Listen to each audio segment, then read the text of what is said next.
నిర్ణయం ఫైనల్ అని చెప్పి ఆర్గ్యుమెంట్ తిరస్కరించింది. మాట్లాడదాం. మనతో పాటు అడ్వకేట్ శరత్ గారు ఉన్నారు. శరత్ గారు నిన్న కరెక్ట్గా చెప్పారు మీరు. అడ్వకేట్ శరత్ గారు ఏమంటారు, శరత్ గారు రేపు ఏం జరగబోతుందో బీసీ రిజర్వేషన్ విషయంలో చెప్పారు, తర్వాత మీనాక్షి నటరాజన్ విషయంలో చెప్పారు, కాళేశ్వరం విషయంలో చెప్పారు. చాలా కేసెస్లో రేపు జడ్జిమెంట్ రాబోతోంది. ఏంది చెప్పండి అంటే, మరి అది ప్రెడిక్షనా లేకపోతే జనరల్ కామన్ సెన్సా? అడ్వకేట్గా ఇక ఆయనకున్న అపారమైన సీనియారిటీ తెలియదు. నిన్ననే చెప్పేశారు ఏమి కాదు, సుప్రీంకోర్టు డిస్మిస్ చేస్తే చూడండి అని చెప్పారు. ఇవాళ అదే జరిగింది. నేను డిస్మిస్ కావద్దని కోరుకున్నా. నేను మీనాక్షి నటరాజన్కి అనుకూలంగా రావాలని నేను మనసులో కోరుకున్నా. అంటే ఏం వస్తుంది అని నేను ఎక్స్పెక్ట్ చేయలే, కానీ పాపం మీనాక్షి నటరాజన్ లాంటి వాళ్ళు రాజ్యసభలో ఉండాలని నేను కోరుకున్నా. ఈ పార్టీ సిద్ధాంతాలు ఇవన్నీ పక్కన పెడితే. సార్ ఇప్పుడు ఒక విషయం చెప్పనా సార్, మనము ఎన్నో ఆశిస్తాము, ఎన్నో ఊహిస్తాం. ప్రజలు ఒక మార్పు కోసమని అవిరళంగా కృషి చేసి ప్రభుత్వాలను మారుస్తారు. ఇది ఇప్పుడు కాదు, ఎప్పుడు 520 BCలోనే మ్యాకవెల్లీ చెప్పినాడు. ప్రజలు ఎప్పుడు భ్రమలో ఉండి ప్రభుత్వాలను మారుస్తారు. కొత్త ప్రభుత్వం వచ్చిన తర్వాత పాత ప్రభుత్వమే బాగుండే అనేటువంటి భావనకు వస్తారు అని చెప్పి, మన ఆశ మన ఆలోచన సక్సెస్ అనే ఊహించినట్టుగా జరగదు అనేది కూడా మనం వాస్తవంగా గ్రహించాలి. మీరు అన్నారు కదా అన్ని ముందే చెప్పారు అని, అది ఆయా సబ్జెక్టులలో మేము కేసులు చేసిన మా అనుభవం దృష్ట్యా చెప్తాను తప్ప నేనేదో జ్యోతిషం చెప్పను లేకపోతే ఇంకేతర చెప్పను. ఇప్పుడు ఉన్నటువంటి సుప్రీంకోర్టు తీర్పుల ప్రకారంగా రిప్రజెంటేషన్ ఆఫ్ పీపుల్స్ యాక్ట్ లో పొందుపరిచిన విషయాలు, తర్వాత గతంలోంచి అంటే ఈ పొన్నుస్వామి దగ్గర నుంచి జరుగుతున్నటువంటి వ్యవహారాలు, ఇవన్నీ దృష్టిలో పెట్టుకొని నేను చెప్పడం జరిగింది అనమాట. అంతే తప్ప నేను ఏదో నాకు నచ్చింది కాబట్టి లేకపోతే నా ఊహతోని అని మాత్రం నేను చెప్పలేదు సార్. రెండోది ఏంటి అంటే, ఇప్పుడు మీరు ఒక విషయం గ్రహించండి, మీనాక్షి నటరాజన్ విషయంలో కనుక ఏదన్నా అటు ఇటు వ్యవహారం జరుగుంటే అది దేశంలో ఇంకొక రకమైన సమస్యలు ఉత్పన్నం అవుతుండనమాట. అది ఎట్లా, అసలు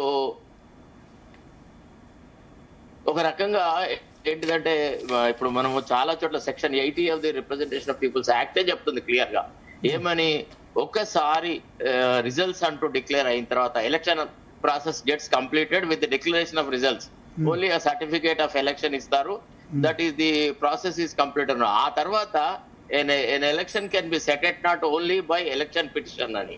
సో ఆ దాని నుంచి మినహాయింపు ఈమెకి ఎందుకు ఇస్తారు? తర్వాత ఇది వీళ్ళ నిర్లక్ష్యానికే ఒక మాన్యుమెంటల్ ఎగ్జాంపుల్. రెండోది మీరు ఇంకొక విషయం కూడా గ్రహించాలి సార్. ఇప్పుడు ఈ రాష్ట్ర ప్రభుత్వం ప్రతిసారి ముఖ్యమంత్రి 2034 వరకు నేనే అధికారంలో ఉంటా, 2034 వరకు నేనే అధికారంలో ఉంటా అంటాడు కదా. ఇది వీళ్ళ ప్రిపేర్నెస్. ఆఫ్టర్ ఆల్ ఒక రాజ్యసభ నామినేషన్ సరిగా వెయ్యలేని చవటలు దద్దమ్మలు వీళ్ళు 2034 వరకు ఎట్లుంటారు సార్? వీళ్ళ లీగల్ సెల్ ఏం చేసింది సార్? ఈ రాష్ట్రంలో ఒక లీగల్ సెల్ ఉంది, మధ్యప్రదేశ్ లో ఒక లీగల్ సెల్ ఉంది, ఒక లీగల్ ల్యూమినరీ వీళ్ళ రాజ్యసభ సభ్యుడు. మరి వాళ్ళు సుప్రీంకోర్టులో అడిగినారు, నువ్వు డైరెక్ట్ గా సుప్రీంకోర్టుకు వచ్చావు కదా అని. తర్వాత రెండోది, చీఫ్ ఎలక్షన్ కమిషనర్ దగ్గర పోయి నేను గంట సేపు ఆర్గ్యూ చేసిన అన్నాడు. గంట సేపు చీఫ్ ఎలక్షన్ కమిషనర్ దగ్గర ఆర్గ్యూ చేసే బదులు ఏ క్యాండిడేట్ అయితే మీరు సెలెక్ట్ చేసుకున్నారో, ఏ క్యాండిడేట్ ద్వారా అయితే నామినేషన్ వేయాలనుకున్నారో వాళ్ళకు ఒక లీగల్ సెల్ కు సంబంధించిన ఒక మంచి రిప్రజెంటేటివ్స్ ఇచ్చేసేసి తిప్పి కొడితే 4-3 మొత్తం ఎంత ఒక 6 స్థానాలలో వాళ్ళు ఇటీవల కంటెస్ట్ చేసినారు. ఒక 4-5 మంచి నిష్ణాతులైన అడ్వకేట్లను పెట్టలేరా? మరి కోట్ల రూపాయల వ్యవహారాలు కదా సార్. రాజ్యసభ సభ్యత్వం మామూలుగా ఎవరికి రావట్లేదు, ఒక్క మీనాక్షి నటరాజన్ కు తప్ప. రాజ్యసభ సభ్యత్వం రావాలంటే 100 కోట్లు 200 కోట్లు పార్టీకి విరాళం ఇచ్చిన వాళ్ళకే వస్తున్నాయి, పెద్దగా ఆర్థికంగా ప్రతిపత్తి ఉన్న వాళ్ళకే వస్తుంది. అది ఎందుకు జరిగింది అంటే వీళ్ళ నిర్లక్ష్యం, అంటే వీళ్ళ చేతగానితనం ఎంత ఉంది అనేది. ఇప్పుడు ముఖ్యమంత్రి బాధ్యత తీసుకోవాలి. అసలు మరి ఈ కిసాన్ సెల్ ఎట్లా ఉన్నది, రైతులు ఎట్లా నాశనం అవుతున్నారు, తర్వాత లీగల్ సెల్ ఎట్లా ఉంది, నామినేషన్లు సరిగా రావట్లేదు. ఈ అనుబంధ విభాగాలను కూడా స్ట్రెంథన్ చేసుకోవాలి కదా పార్టీ రేపు ఎన్నికల్లో గెలవాలని అన్నప్పుడు.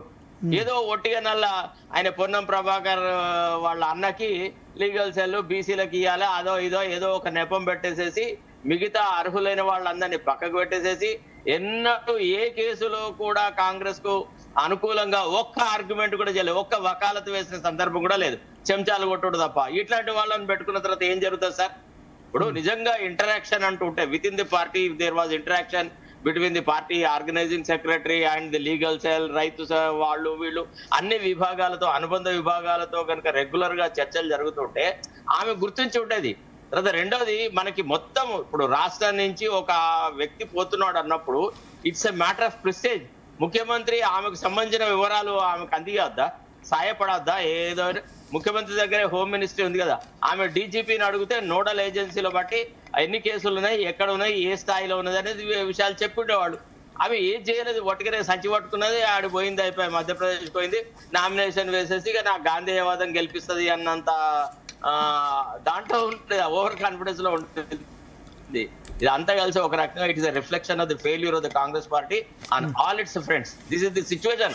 మీరు చూడండి, ఇంతే నిర్ఘాంత పోతారు. రేపటి ఎన్నికల తర్వాత కాంగ్రెస్ వాళ్ళు చిత్తుగా ఓడిపోయి సింగిల్ డిజిట్ గా రిస్ట్రిక్ట్ అయినాక ఇదే రకంగా వీళ్ళు ఆలోచించే పరిస్థితిలో ఉన్నారు. కాంగ్రెస్ కు గుణపాఠం నేర్చుకోవడం అనేది వాళ్ళ DNA లో లేదు. కాంగ్రెస్ ఎప్పుడు ఓవర్ కాన్ఫిడెన్సే, ఎప్పుడు ఇదే రకంగా చేస్తుంటారు అనమాట. సో దాని పర్యవసానమే ఈ రోజు జరిగింది సార్. తర్వాత రెండోది ఏంటంటే, ఇందులో ఒక ఎలక్టోరల్ రిఫార్మ్ రావాలి సార్. ఈ రిప్రజెంటేషన్ ఆఫ్ పీపుల్స్ యాక్ట్ లోనే ఒక రిఫార్మ్ ఏం రావాలంటే, ఎప్పుడైతే రిటర్నింగ్ ఆఫీసరు నామినేషన్ ను సహేతుకమైన కారణాలతో రిజెక్ట్ చేయలేదో, లేక ఒక తప్పుడు వ్యక్తి యొక్క నామినేషన్ యాక్సెప్ట్ చేస్తారో, దాని మీద ఒక అపీల్ ఉండాలి. సడన్ గా ఈ ఎలక్షన్ రిజల్ట్స్ డిక్లేర్ చేయడం అనేది ఉండదు. ఇంత చిన్న విషయం మీద ఎలక్షన్ పిటిషన్ ఎట్లానండి? బుద్ధి లేనితనము. ఇప్పుడు చట్టం ఏం చెప్తుంది?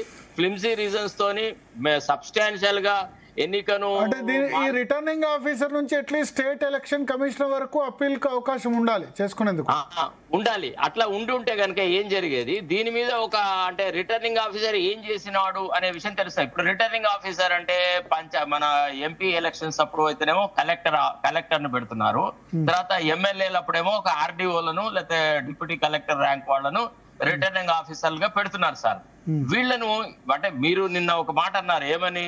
వీళ్ళు ఆ రాష్ట్ర ప్రభుత్వం యొక్క కనుసన్నలలో ఉంటారు, వాళ్ళ ఫ్యూచర్ లో ప్రమోషన్స్ ఇవన్నీ రాష్ట్ర ప్రభుత్వం చేతిలో ఉంటాయి కదా. Correct, exactly. అంటే ఇటీవల చేశారు కదా. ఇప్పుడు వెస్ట్ బెంగాల్ లోపల చీఫ్ ఎలక్టరల్ ఆఫీసర్ ఇది chief secretary of west Bengal government. Kerala లోపల చీఫ్ ఎలక్టరల్ ఆఫీసర్. ఆ చీఫ్ ఎలక్టరల్ ఆఫీసర్లు అంటే అట్లీస్ట్ IAS ఆఫీసర్లు. సరే, IAS లేదా IPS ఇప్పుడు గడ్డి తినడానికి అందరూ సమంగా. IAS వాళ్ళ కనీసం ఆల్ ఇండియాలో కూడా కొంచెం అకౌంటబిలిటీ ఉంటది, ఆల్ ఇండియా కేంద్ర ప్రభుత్వంతో కూడా. సార్ ఇప్పుడు మనం చూస్తూనే ఉన్నాం కదా సార్, IAS ఆఫీసర్లు వీళ్ళ పట్టుబడిన విధానాలు, వీళ్ళు కోట్లు సంపాదించింది. ఇప్పుడు ఒక్క మాట మీద 50 కోట్ల రూపాయలు Arvind Kumar without any instruction transfer చేసి పారేసినాడు అంటే what is the accountability that is reflected in the conduct of the officer? చెప్పండి ఒక మాట. Whether governance is run on oral instructions or on the basis of written instructions. ఇది IAS ఆఫీసర్లకు మనం చెప్తామా sir? Supposing if you had taken any good advice from anybody, somebody would have said, no, you will be in soup. You don't release such a huge money into somebody's account just on oral instructions. అంటే over confidence, మేమే మళ్ళీ అధికారంలోకి వస్తాం, మేమే ఏదో చేస్తామన్న భ్రమనే కదా. ఇట్లనే చేస్తా ఉన్నారన్నమాట. కాబట్టి దీని మీద ఒక అపీల్ ఉండాలా. ఎవరో ఒక హైకోర్టుకో, డిస్ట్రిక్ట్ కోర్టుకో, లేకపోతే చీఫ్ ఎలక్టరల్ ఆఫీసర్ కో ఎవరికో ఒక అపీల్ ఉండి ఈ nomination withdrawal, nomination rejection, nomination acceptance మీద జరిగేటువంటి అరాచకాల మీద ఒక రకమైనటువంటి వ్యవహారం జరగాల.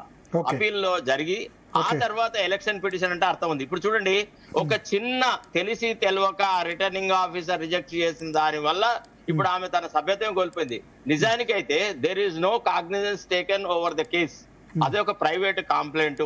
అందులో ఆమెకు సమన్స్ వస్తే వచ్చి ఉండవచ్చు కాక, అసలు కొత్త BNS ప్రొవిజన్ ప్రకారంగా there shall be a preliminary enquiry before the cognizance is being taken.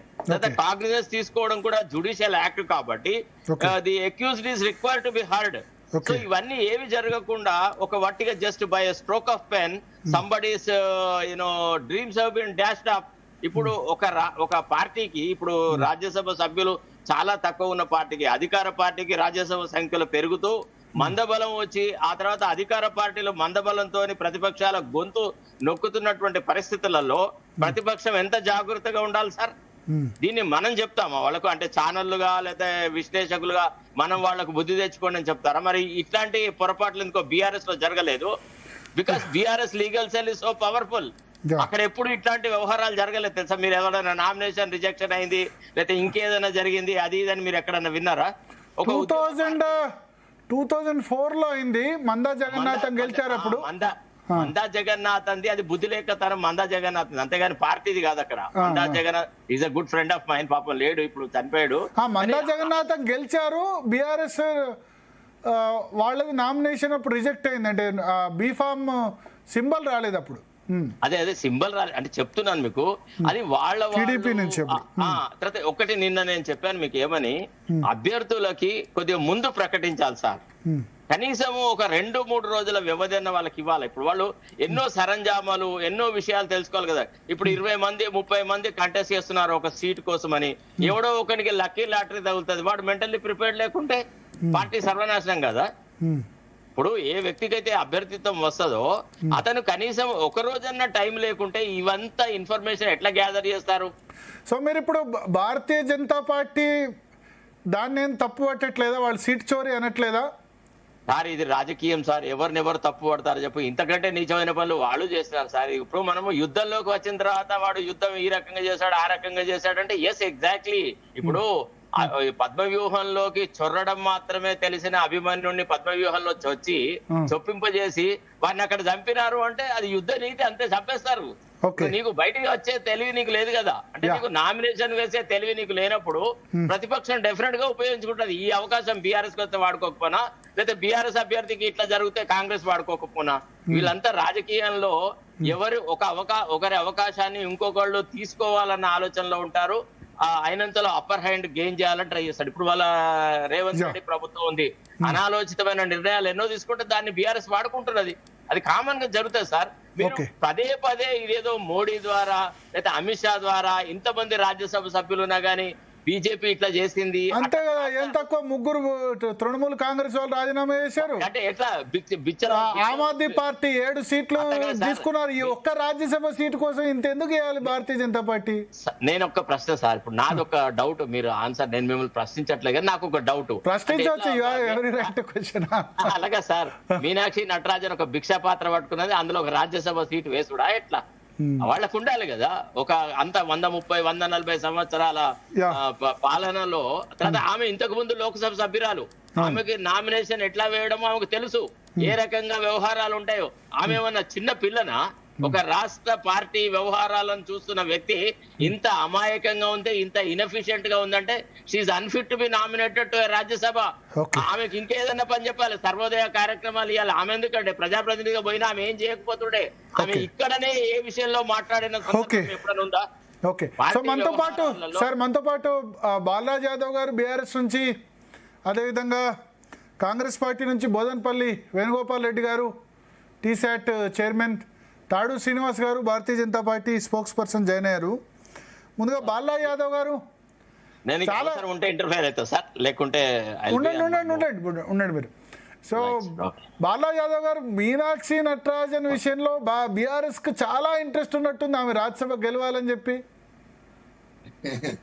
Bharat గారు, ముందుగా మీకు జీ తెలుగు ప్రేక్షకుల యజమాన్యానికి ఈ సమయం వచ్చింది కాబట్టి రేవంత్ రెడ్డి మొత్తం దీనికి కారణం అని చెప్పి, రేవంత్ రెడ్డి దొరికాడు కదా అని చెప్పి, అంటే దీనికి రేవంత్ రెడ్డి కారణం, నాకు తెలిసి కాంగ్రెస్ హైకమాండ్ దిగ్విజయ్ సింగ్ కారణం అని భావిస్తుంది. రేవంత్ రెడ్డి కారణం అంటే రేవంత్ రెడ్డికి వాళ్ళు రాహుల్ గాంధీ అపాయింట్మెంట్ ఇచ్చేవాళ్ళు కాదు కదా.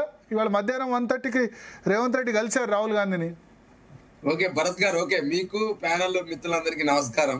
ఇప్పుడు కాళ్ళు బట్టి గుంజుకునే అలవాటు మొదటి నుంచి కూడా కాంగ్రెస్ లో ఉందనడానికి ఇది ఒక ఎగ్జాంపుల్ సార్. అంటే ఈ రోజు ఉన్నది కాదు, అది కాళ్ళు మొదటి నుంచి కూడా వాళ్ళే గుంజుకుంటారు. ఏమంటారు కదా, ఇప్పుడు అమెరికన్ బొద్దింకలకు ఇండియన్ బొద్దింకలకు పోటీ జరుగుతానట. అమెరికా బొద్దింకలు ఒకదానికొకటి ఎక్కుంటూ కింది దూకినాయట. ఇండియన్ బొద్దింకలేమో మొత్తం కూడా ఒకదాని గుంజుకుంటూ కింద పడేయట. దానికి కారణం కాంగ్రెస్ పార్టీ బొద్దింకల సంబంధించిన సమస్య ఇదంతా.